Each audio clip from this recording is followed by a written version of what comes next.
σας καλωσορίζουμε στο νέο κύκλο της εκπομπής, στο νέο κύκλο των εξορμήσεών μας στον κόσμο μέσα από τις ειδήσεις του. Πάντα από την Eartopen στην ιστοσελίδα της www.eartopen.com, στο podcast στο Spotify, στα ηχητικά μας βίντεο στο YouTube και σε διάφορες ιστοσελίδες που μας αναπαράγουν. Οι κοσμοειδήσεις θα είναι και αυτή την περίοδο έτοιμες για τη βδομαδιαία περπατησιά μας στον κόσμο, μια περπατησιά που όλα προμηνύουν ότι θα είναι ιδιαίτερα έντονη και απρόβλεπτη.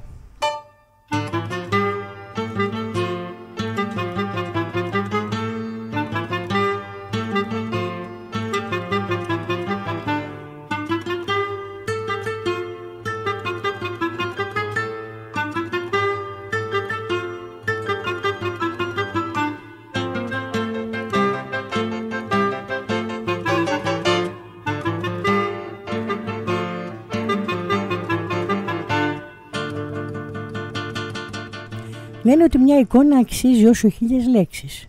Αυτό όμως είναι και το αδύνατο σημείο της.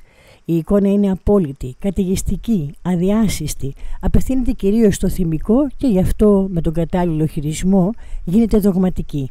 Δεν αφήνει περιθώριο για συζητήσεις, αμφισβητήσεις, αντιρρήσεις, κατεργώντας στην ουσία το διάλογο, αλλά μαζί και την ανάλυση και τη λογική διαχείριση της πραγματικότητας.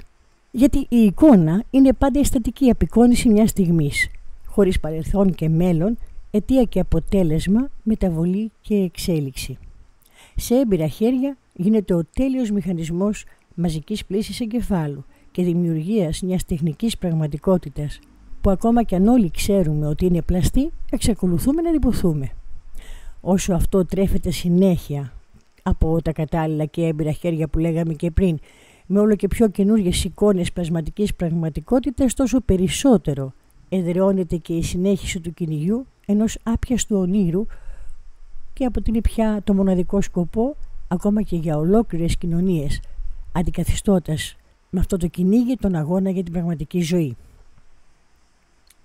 Είναι κάτι που συμβαίνει εδώ και πολλά χρόνια. Η Βικτωριανή Αγγλία είναι η πρώτη που ονομάζεται εποχή της εικόνας. Η ανακάλυψη της τυπογραφίας από τη μια και η οικονομική άνθηση της Βρετανικής Αυτοκρατορίας, που μέσω της εκμετάλλευσης των επικειών της καταφέρνει να σωρεύσει τεράστιο πλούτο, γεμίσει το Λονδίνο και τις μεγάλες πόλεις της νησιωτικής χώρας με αφίσες που περνάνε κάθε είδους μηνύματα. Το Λονδίνο μοιάζει αυσοκολλημένο από πάνω έως κάτω και ακριβώς τότε αρχίζει και αυτή η συζήτηση για τη δύναμη της εικόνας. Η εφεύρεση της φωτογραφίας και του κινηματογράφου και η εδραίωση και η επέκταση της απικιακής πολιτικής φέρνει το φαινόμενο στο απόγειό του, ειδικά από τα μέσα του 20ου αιώνα και μετά. Και είναι μόλις στις μέρες μας που αυτός ο κίνδυνος του εκμαυλισμού μέσω της εικόνας έρχεται να γίνει μαζικά ορατός. Τα μέσα κοινωνικής δικτύωσης έπαιξαν καθοριστικό ρόλο σε αυτό, καθώς έμαθαν και τον τελευταίο χρήστη τους πόσο εύκολο είναι να παραποιήσεις, να παραμορφώσεις μια εικόνα, μετατρέποντάς την σε ψέμα. Και από την άλλη, έμαθαν και τον τελευταίο χρήστη τους πόσο επιφανειακή είναι, τόσο που καταντάει ευθύγραμμη και μονότονη, καθώς όλοι στα μέσα κοινωνικής δικτύωσης, ή τουλάχιστον οι περισσότεροι, προσπαθούν να αντιγράψουν ένα στον άλλον, επαναλαμβάνοντας τα ίδια κοινότυπα θέματα με τις ίδιες εκφράσεις και de facto αντιλήψεις. Αυτό το έπιασε πολύ καλά και μια διαφήμιση που έπαιξε πριν λίγο καιρό στις τηλεοπτικές οθόνες. Ένας νέος περιπλανιέται σε ένα πάρτι ανάμεσα σε γνωστούς και φίλους. Όταν όμως λέει του το αρέσει ο χειμώνας, όλοι ξαφνικά του γυρίζουν την πλάτη. Δεν αντικρούν τον ισχυρισμό του, δεν του λένε τι λες εκεί, από πού και ως πού κλπ. Απλώς του γυρίζουν την πλάτη. Καθώς κάθε σκέψη που ξεφεύγει από τη γενική αντίληψη αμέσως περιθωριοποιείται χωρίς καμία συζήτηση. Όμως εκείνο που άλλαξε ακόμα πιο δραστικά την κατάσταση είναι η εμφάνιση της τεχνητής νοημοσύνης. Η τεχνητή νοημοσύνη μπορεί να κάνει πολλά. Και σίγουρα μπορεί όχι απλά να επιλέξει, να τροποποιήσει, να αλλάξει, αλλά ακόμα και να δημιουργήσει εικόνες, παρουσιάζοντας ανύπαρκτες καταστάσεις και γεγονότα ως την απόλυτη αλήθεια. Είναι και για όλους αυτούς τους λόγους που και εμείς επιλέξαμε και τα βίντεο μας ακόμα να τα λέμε ηχητικά βίντεο. Και σε αυτά η εικόνα να παρεμβάλλεται για σχεδόν στιγμιαία, θα έλεγε κανείς, για να στηρίξει απόψεις ή να παρουσιάσει γεγονότα, να πλαισιώσει συζητήσεις και αναλύσεις. Πιστεύουμε ότι η ενημέρωση είναι συμμετοχή, γιατί η ενημέρωση είναι τελικά η γνώση της πραγματικότητας και η διερεύνηση και μέσα από αυτή τη διαδικασία η απόκτηση γνώσης είναι η μόνη που μπορεί να γεννήσει την πραγματική αμφισβήτηση. Η αμφισβήτηση είναι το οξυγόνο της σκέψης όταν προέρχεται από τη διερεύνηση της πραγματικής ζωής και τότε μπορεί να γίνει εργαλείο κοινωνικής δράσης που είναι η μόνη πραγματική συμμετοχή.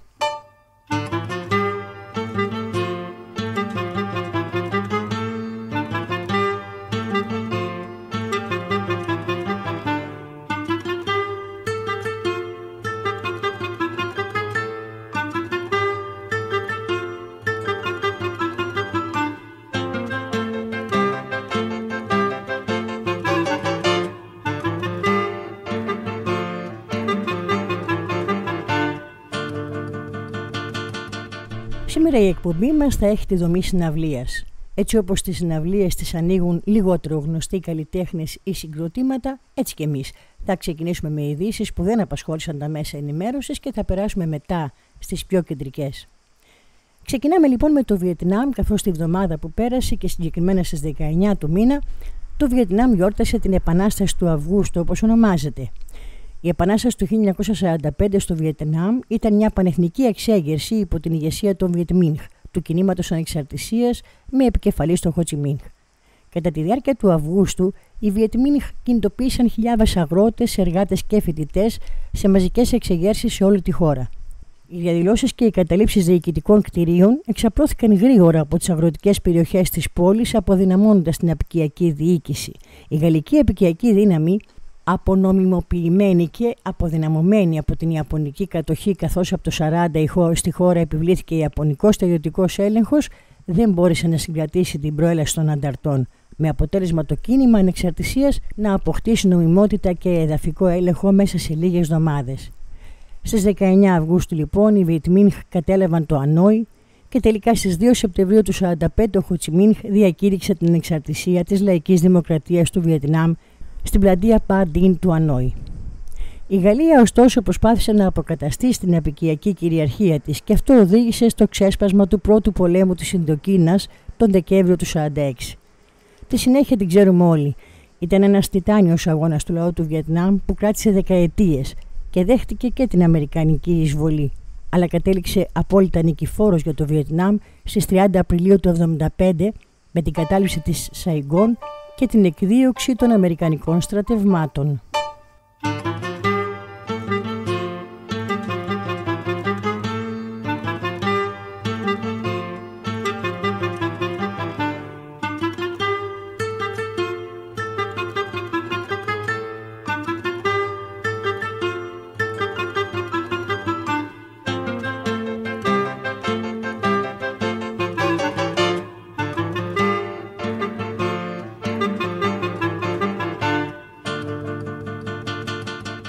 Ο Υπουργός Εξωτερικών της Κίνας πραγματοποίησε επίσημη επίσκεψη στην Ινδία. Κατά τη διάρκεια της τριήμερης επίσκεψής του στην Ινδική πρωτεύουσα, ο κύριος Wang Yi είχε συνομιλίες με τον ομόλογο του, κύριο Τζαϊσανκάρ, και το σύμβουλο Εθνικής Ασφαλείας της χώρας, κύριο Ντοβάλ, ενώ την προηγούμενη Τρίτη συναντήθηκε και με τον Πρωθυπουργό της χώρας, κύριο Μόντι, ο οποίος με τη σειρά του δήλωσε μετά τη συνάντηση ότι οι σχέσεις μεταξύ της χώρας του και της γειτονικής Κίνας έχουν σημειώσει πρόοδο, καθοδηγούμενες από σεβασμό για τα συμφέροντα και τις ευαισθησίες των δύο λαών. Νέο Δελχή και Πεκίνο συμφώνησαν σε σειρά μέτρων για τη βελτίωση της διαχείρισης των συνόρων, την επανέναρξη της άμεσης συνδεσιμότητας πτήσεων και το εκ νέου άνοιγμα του συνοριακού εμπορίου, ενώ συμφώνησαν επίσης να υποστηρίξουν η μία την προεδρία της άλλης στην ομάδα BRICS το 26 και το 27. Ο κ. Γουάνγκ απίφθινε στο Μόντι πρόσκληση από τον πρόεδρο Ξι Τζινπίνγκ να παραστεί στη Σύνοδο Κορυφής του Οργανισμού Συνεργασίας της Σαγκάης που θα γίνει στις 31 Αυγούστου. Σε ανάρτησή του στο X, ο Μόντι δήλωσε ότι ανυπομονεί να συναντηθεί με τον Κινέζο ηγέτη. Οι δύο ηγέτες είχαν συναντηθεί και στο περιθώριο της Συνόδου Κορυφής των BRICS στο Καζάν της Ρωσίας πέρυσι, για πρώτη φορά μετά τη συνοριακή σύγκρουση του 20 που προκάλεσε ένταση στις σχέσεις μεταξύ των δύο μεγάλων αυτών χωρών. Να μην ξεχνάμε βέβαια ότι η Κίνα και η Ινδία είναι δύο τεράστιες χώρες, εδαφικά, πληθυσμιακά αλλά και οικονομικά πλέον. τόσο μεγάλες που η απόφασή τους να μην ακολουθήσουν τις κυρώσεις του Τραμπ ανάγκασε τον Τραμπ να αποσύρει και το τελεσίγραφό του για τις κυρώσεις που θα επέβαλε στη Ρωσία.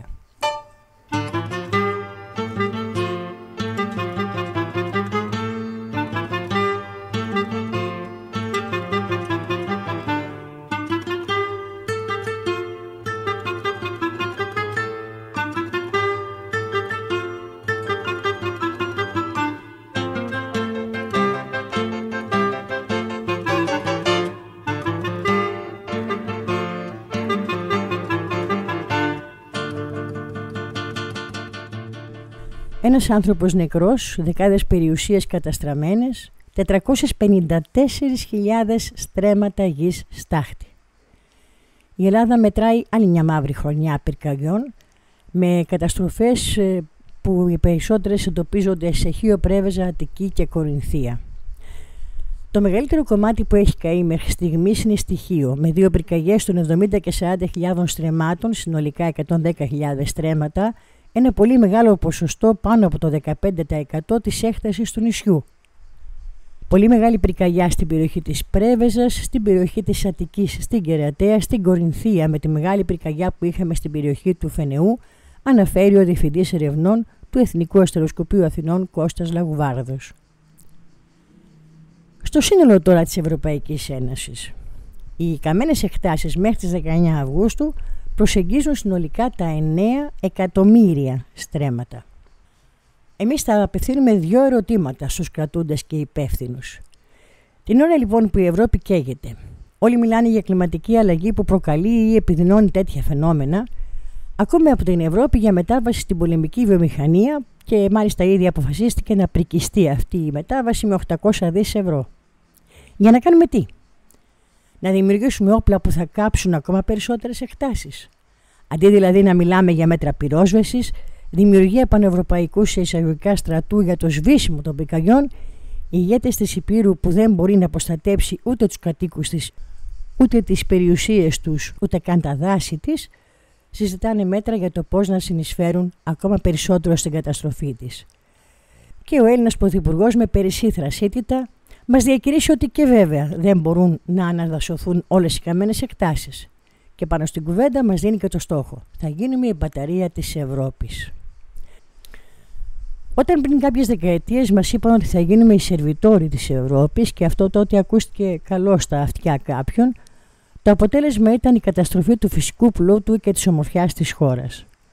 Οι πυρκαγιές έδιναν και έπαιρναν για δεκαετίες, οι παραλίες γέμισαν αυθαίρετα και τα πολυπόφητα έργα ήρθαν με τεράστια καθυστέρηση, και αφού πληρώθηκαν 3 και 4 φορές απάνω από το κόστος τους για να εξυπηρετηθούν οι μίζες και τα λησβερίσια των κολλητών. Και τι άφησε όλο αυτό? Ακρογιαλιές που δεν μπορείς ούτε να πλησιάσεις από τις ομπρέλες, ναύλα πιο ακριβά και από αεροπορικά εισιτήρια στο εξωτερικό και συνθήκες εργασίας που θα ζήλευαν και οι γαλέρες του Μεσαίωνα. Καταλαβαίνουμε λοιπόν πολύ καλά τι σημαίνει να γίνουμε η μπαταρία της Ευρώπης. Το ζούμε ήδη κάθε χρόνο όλο και πιο τραγικά. Και επειδή διάφοροι υπουργοί γυρίζουν στα κανάλια απορρώντας γιατί συνδέουν κάποιοι τις φωτιές με τις ανεμογεννήτριες, έχουμε να κάνουμε άλλη μια ερώτηση. Πολλές καταγγελίες έπεσαν στην αντίληψή μας, κυρίως από τα μέσα κοινωνικής δικτύωσης και όχι μόνο, από την Πρέβεζα, μια από τις περιοχές που δοκιμάστηκε ιδιαίτερα φέτος από τις πυρκαγιές. Σύμφωνα με αυτές, το αεροδρόμιο του Άχτιου ήταν γεμάτο με δεκάδες, ίσως και εκατοντάδες ανεμογεννήτριες, στιβαγμένες σε κάποιες μεριές του λίγο πριν ξεσπάσουν οι πυρκαγιές. Ρωτάμε λοιπόν όλους τους υπεύθυνους αξιωματούχους. Είναι αλήθεια αυτό? Και πόσο είναι τυχαίο ότι λίγες μόνο μέρες μετά την εμφάνισή τους ξέσπασε η μεγάλη πυρκαγιά στην περιοχή? Θα περιμένουμε την απάντηση, αν και δεν νομίζουμε να ασχοληθεί κανείς να απαντήσει. Μας μίλησαν για πράσινη ανάπτυξη. Εννοούσαν όμως, όπως φαίνεται, μια πραγματικότητα με χρώμα γκρίζο και μαύρο, γιατί το μέταλλο που γεμίζει τα βουνά μας έχει χρώμα γκρίζο και η στάχτη που μένει από τις πυρκαγιές είναι κατάμαυρη.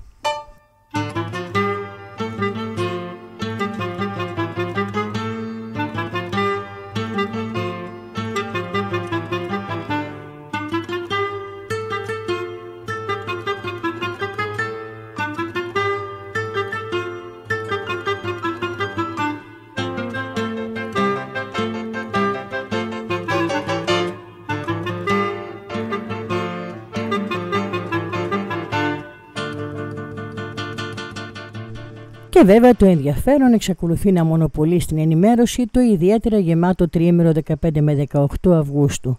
Η συνάντηση Πούτιν-Τραμπ στην Αλάσκα και η μετέπειτα μετάβαση στην Ουάσιγκτον των προθήμων και των εκπροσώπων Ευρωπαϊκής Ένωσης ΝΑΤΟ, συνοδευόμενοι και από το χρήσιμο πάντα κ. Ζελένσκι, έχουν κυριαρχήσει όλη αυτή τη βδομάδα. Όχι άδικα θα πρέπει να παραδεχτούμε στις οθόνες τόσο της τηλεόρασης όσο και των ηλεκτρονικών μέσων πληροφόρησης και δικτύωσης. Αναλύσεις, εκτιμήσεις, αντιδράσεις πάνε και έρχονται γεμίζοντας τις ώρες και τη σκέψη μας.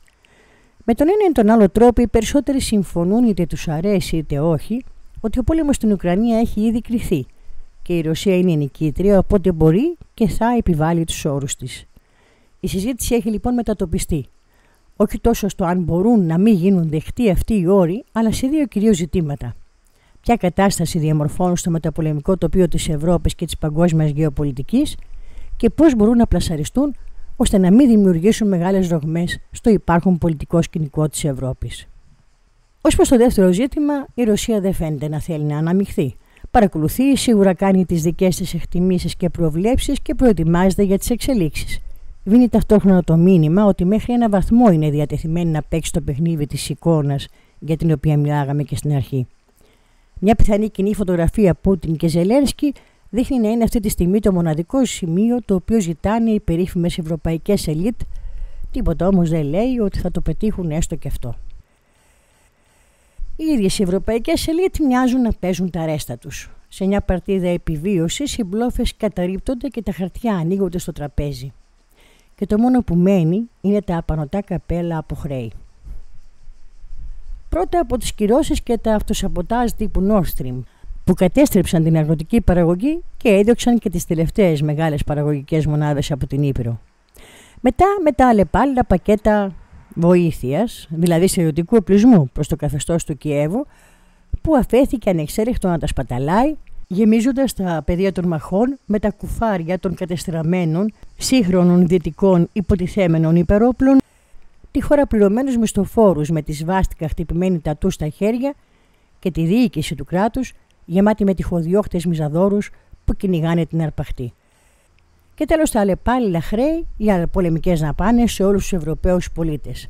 Από τα 800 δις για την έναρξη της ευρωπαϊκής πολεμικής βιομηχανίας, πέρασαμε στο 5% του ΑΕΠ για αμυντικές δαπάνες στο ΝΑΤΟ και τώρα στα 100 δισεκατομμύρια οπλισμό που θα αγοράσει η Ευρώπη από τις ΗΠΑ για να δωρήσει άλλη μια φορά στο καθεστώς του Κιέβου.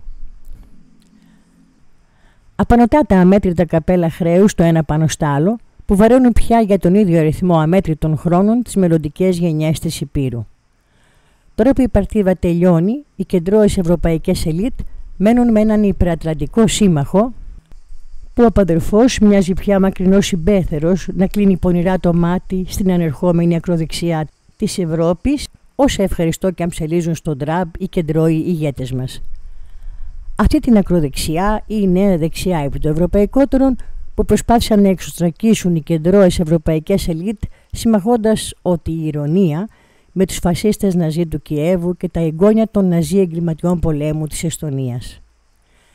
Και εμείς μείναμε να πρέπει να διαλέξουμε αν θα ορίσει το μέλλον μας ο παλιός ή ο νέος φασισμός. Τελευταία μπλόφα το διεθνές δίκαιο, που μαλλιοντραβιούνται οι δυτικοί αναλυτές και πολιτικοί οδυρώμενοι για το μέλλον του. Κάνουν πως ξεχνούν πώς εδραιώθηκε αυτό το διεθνές δίκαιο.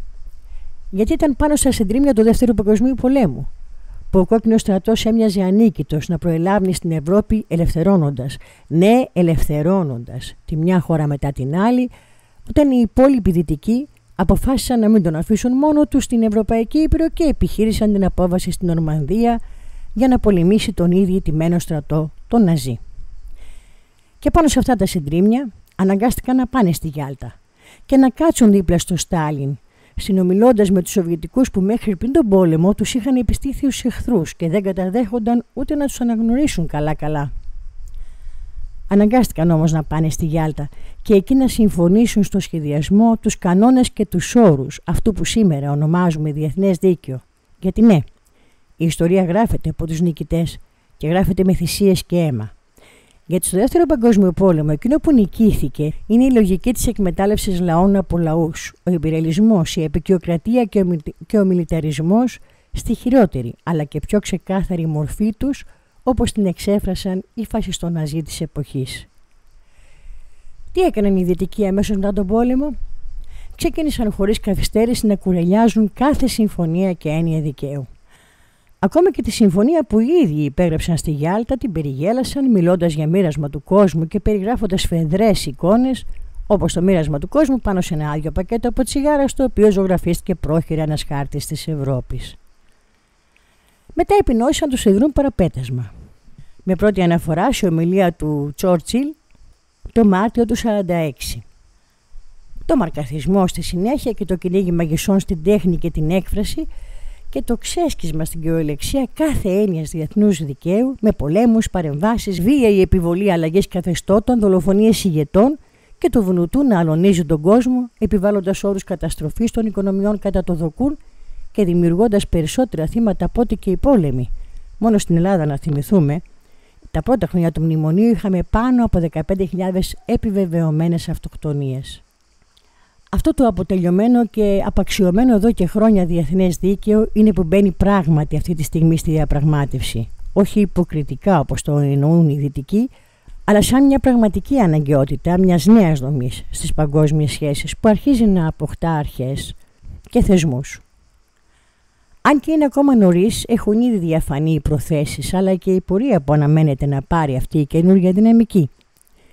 Ωστόσο, είναι λάθος να προσπαθείς να αναλύσεις κάτι με βάση τις προθέσεις και άλλωστε άμεσα θα μπει στο τραπέζι των συζητήσεων, των καθημερινών συζητήσεών μας, πώς πρέπει και μπορεί να επιβιώσει ο κόσμος μας και θα έχουμε όλο τον καιρό να το συζητήσουμε.